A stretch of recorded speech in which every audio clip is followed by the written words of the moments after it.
এই যে শুক্তোর জন্য আমার চিংড়ি মাছ ভাজা হয়ে গেছে।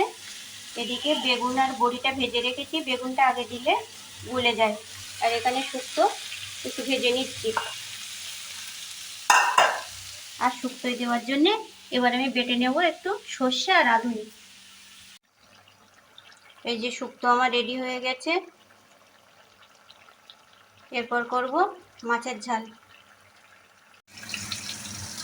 এই যে মাছটা ভাজা আমার হয়ে গেছে, এবার মাছের ঝালটা বসাবো।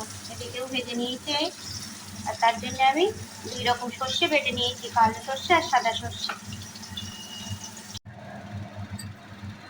এই যে এবার তেলে আমি দিয়ে দিলাম কালো জিরে আর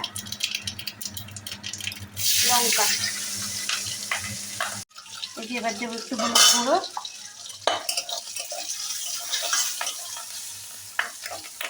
দিয়ে এই যে আমি সর্ষে আর কাঁচা লঙ্কা বাটাটা দিয়ে দেবো।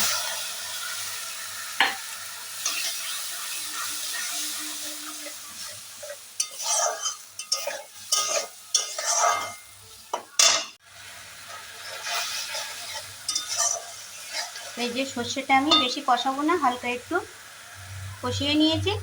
এবার জল দিয়ে দেবো।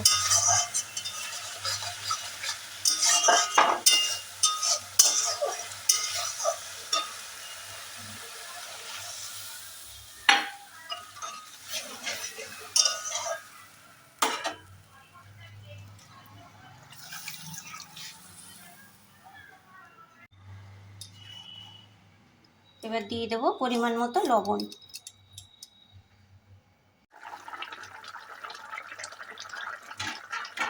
এই যে এবার উপর থেকে কটা কাঁচা লঙ্কা ছড়িয়ে দিলাম।